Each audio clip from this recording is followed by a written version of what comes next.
Hello guys, welcome to Tokyo vlogs. And ரொம்ப நாளாக எதிர்பார்த்துட்டு இருந்தேன் டோக்கியோட ஹெல்த் இஷ்யூஸ் ஃப்ரம்ல இருந்து இப்போ வரைக்கும் எல்லாமே வந்துட்டு ஷேர் பண்ணுறோம்.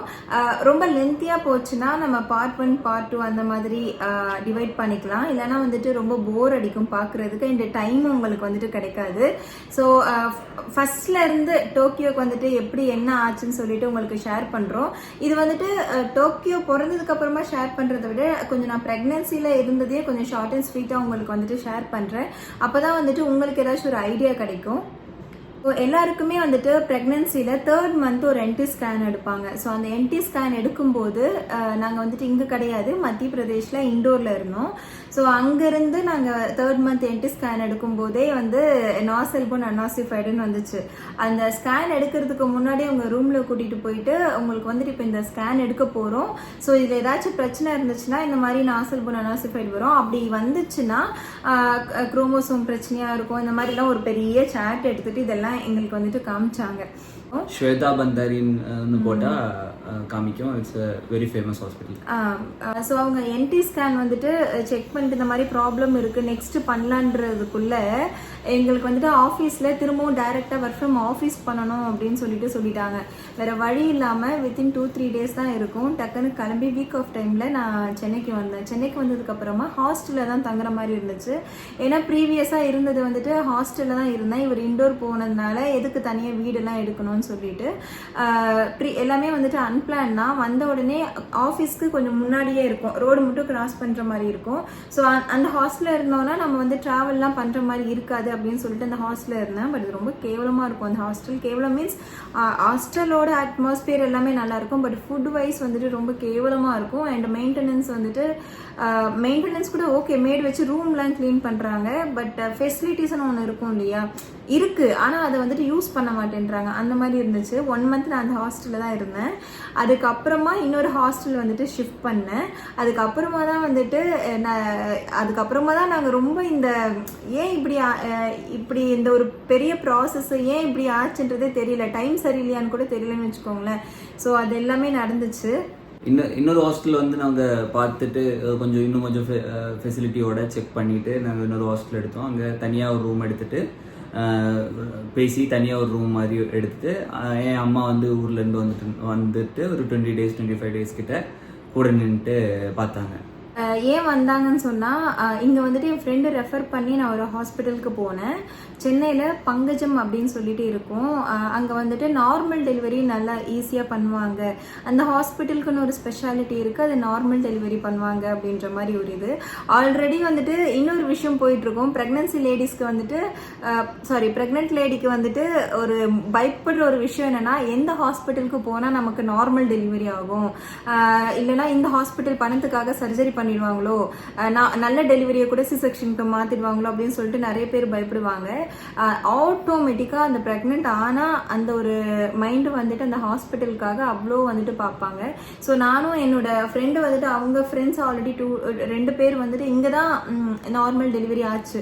ஸோ நானும் அங்கே தான் போனேன். ஆக்சுவலாக நான் இருக்கிற லொக்கேஷன்லேருந்து எனக்கு கொஞ்சம் தூரம் தான், பட் பரவாயில்ல, செக்அப் டைம் மட்டும் தானே அப்படின்னு சொல்லிட்டு நான் அங்கே போனேன். போனோடனே அவங்க வந்துட்டு அவங்க சைட்லேருந்து எல்லா செக்கப்புமே எடுத்தாங்க, சுகர் அது இது எல்லா செக்கப்பும் எடுத்தாங்க. அதுக்கப்புறம் நான் இந்த ஃபைல் காமிச்சேன், பந்தாரி ஹாஸ்பிட்டலோட ஃபைல் காமிச்சேன்.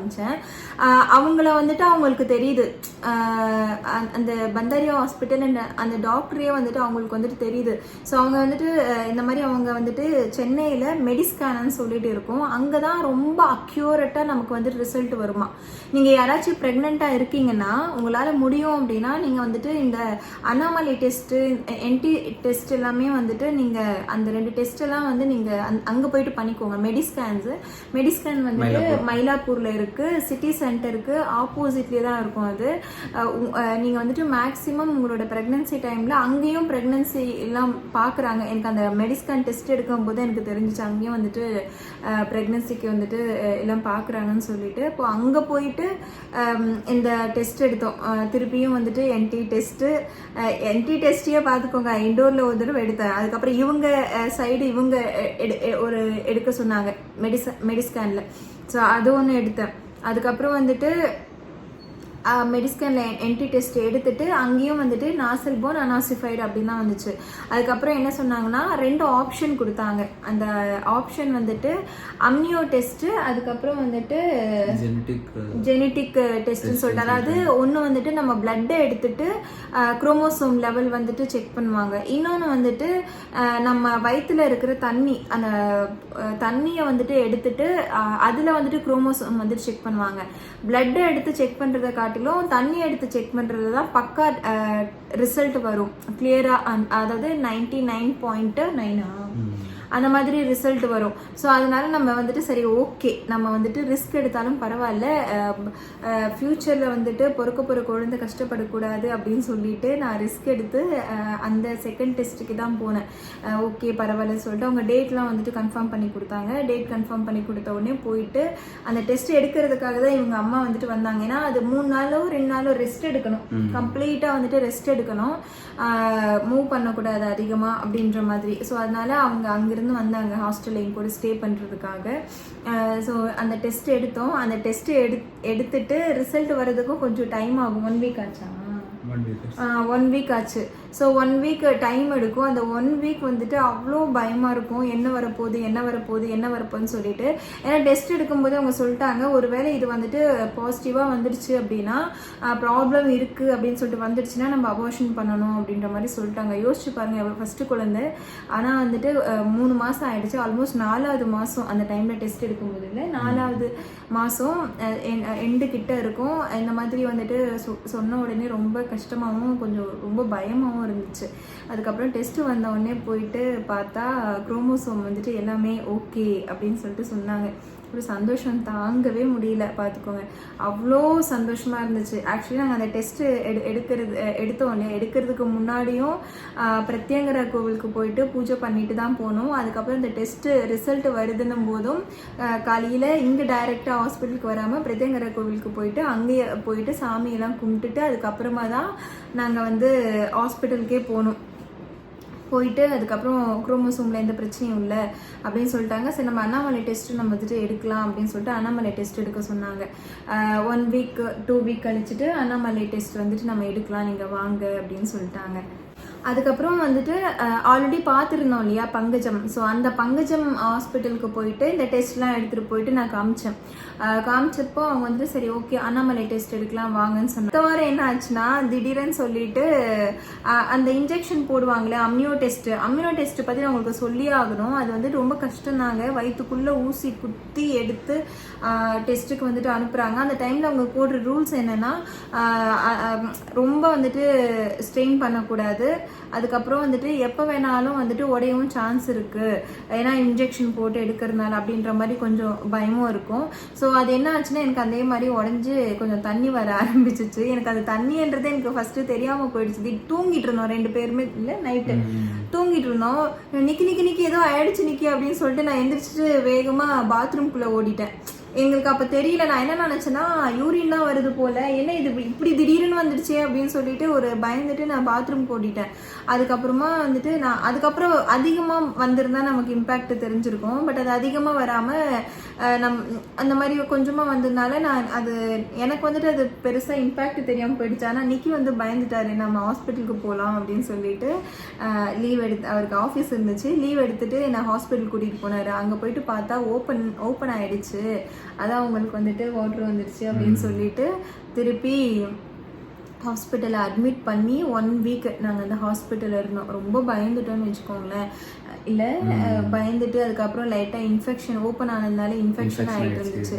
அந்த இன்ஃபெக்ஷனுக்கு ஒரு 1 வீக் ஹாஸ்பிட்டலில் இருந்துட்டு மெடிசன்ஸு அதெல்லாம் கொடுத்தாங்க. அந்த டைம்லலாம் ஏகப்பட்ட டெஸ்ட் எடுத்தாங்க. நீங்கள் யோசிச்சு பாருங்கள், ஹாஸ்பிட்டலில் நான் அட்மிட் ஆனேன்னா எப்போ பார்த்தாலும் வந்து குழந்தைக்கு வந்துட்டு எல்லாமே எடுத்துகிட்டு தான் போவாங்க, எல்லாமே எடுத்தாங்க. ஆனால் இந்த பிரச்சனையை வந்துட்டு யாராலுமே கண்டுபிடிக்க முடியல, கடைசி வரைக்கும் சொல்லவே இல்லை. நீங்களே பாருங்க, நான் வந்துட்டு பந்தாரியில செக் பண்ணேன், அதுக்கப்புறம் வந்துட்டு பங்கஜம்ல செக் பண்ணேன், அதுக்கப்புறம் மெடிஸ்கான்லையும் செக் பண்ணேன், அதுக்கப்புறம் வந்துட்டு கேரளாவுக்கு போயிட்டு அங்கேயும் வந்துட்டு ஒரு ஹாஸ்பிட்டல் என்னது இல்லை நீலா ஹாஸ்பிட்டல்னு சொல்லிட்டு அங்கேயும் போயிட்டு செக் பண்ணேன். 4 ஹாஸ்பிட்டல் நான் செக் பண்ணேன். ஒரு லேப் 3 ஹாஸ்பிட்டல் ஒரு லேப். செக் பண்ணாலும் வந்துட்டு தெரியல இந்த மாதிரி பிரச்சனை இருக்கு அப்படின்றது தெரியல.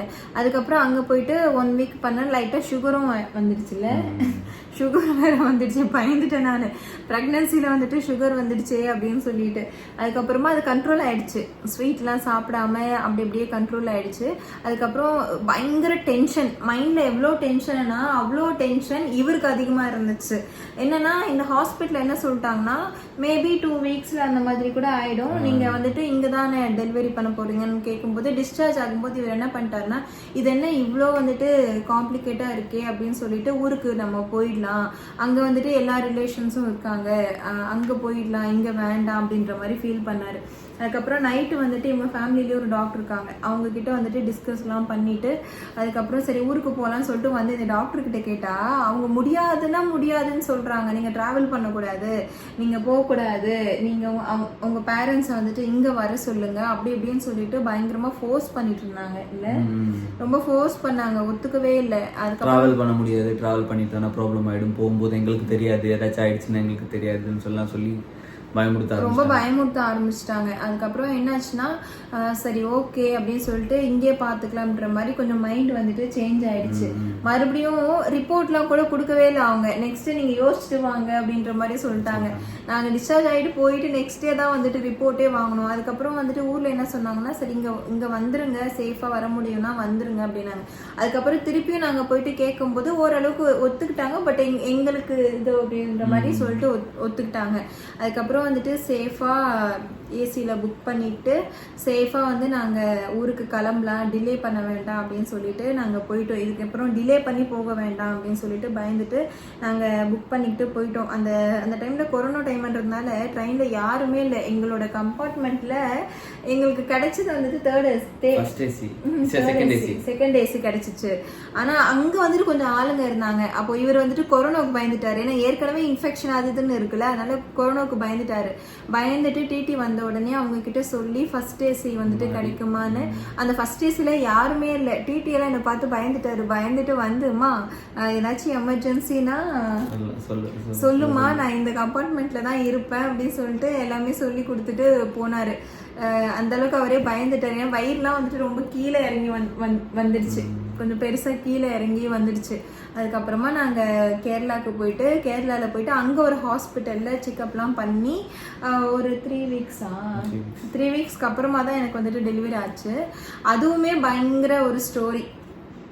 சாரி கைஸ், பாப்பாவோட ஹெல்த் இஷ்யூஸ் ஷேர் பண்ணலான்னு இருந்தோம். பட் இந்த ஹெல்த் இஷ்யூஸ் வந்துட்டு ப்ரெக்னன்சிலேருந்தே கொஞ்சம் கனெக்டடாக இருந்ததுனால ஃபஸ்ட்டு அந்த ஸ்டோரி உங்களுக்கு ஷேர் பண்ணோன்னா உங்களுக்கு வந்துட்டு ஒரு ஐடியா கிடைக்கும் அப்படின்றதுனால அந்த ஸ்டோரியிலேருந்தே நாங்கள் ஸ்டார்ட் பண்ணியிருக்கோம். ஸோ ஏன்னா என்டி ஸ்கேன் வந்துட்டு ரொம்ப ரொம்ப முக்கியம். என்டி ஸ்கேனில் வந்துட்டு நாசல் போன் பார்க்குறது நமக்கு ரொம்ப ரொம்ப இம்பார்ட்டண்ட். அண்ட் அதுக்கப்புறமா அனாமலி ஸ்கேன், அதுவும் ரொம்ப இம்பார்ட்டண்ட். ஸோ நம்ம எந்த ஹாஸ்பிட்டலில் பார்க்குறோம், எந்த அளவுக்கு நமக்கு கரெக்டான ரிசல்ட் கிடைக்குது, அது எல்லாமே ரொம்ப ரொம்ப இம்பார்ட்டண்ட். அதனால தான் உங்களுக்கு மெடிஸ்கேன் மாதிரி ஒரு ஹாஸ்பிட்டல் அது எல்லாமே உங்களுக்கு ரெஃபர் பண்ணணும் அப்படின்றதுக்காக தான் நான் உங்களுக்கு வந்துட்டு அந்த ஜேர்னியோடு ஸ்டார்ட் பண்ணி உங்களுக்கு ஷேர் பண்ணேன். டோக்கியோ வயிற்றில் இருக்கும்போதே அவளுக்கு என்னெல்லாம் காம்ப்ளிகேஷன்ஸ் இருந்துச்சு அப்படின்றது இந்த வீடியோவில் உங்களுக்கு ஷேர் பண்ணியிருக்கோம். அண்ட் டோக்கியோட ஹெல்த் இஷ்யூஸை A to Z முடிகிற வரைக்கும் வேறு எந்த வீடியோஸுமே வந்துட்டு ஷேர் பண்ணுறதா இல்லை. ஏன்னா இது நம்ம ஸ்டார்ட் பண்ணிட்டோம். உங்கள் எல்லாருக்குமே வந்துட்டு நிறைய விஷயங்கள் வந்துட்டு இதில் தெரியப்படுத்தணும், நாங்கள் மிஸ் பண்ண விஷயங்கள், நாங்கள் பார்த்த விஷயங்கள் எல்லாமே உங்களுக்கு வந்துட்டு தெரியப்படுத்தணும்னு சொல்லிட்டு. ஸோ உங்களுக்கு ஏதாச்சும் டவுட் இருந்துச்சுன்னா கமெண்ட் பண்ணுங்கள். தேங்க்யூ, பாய்.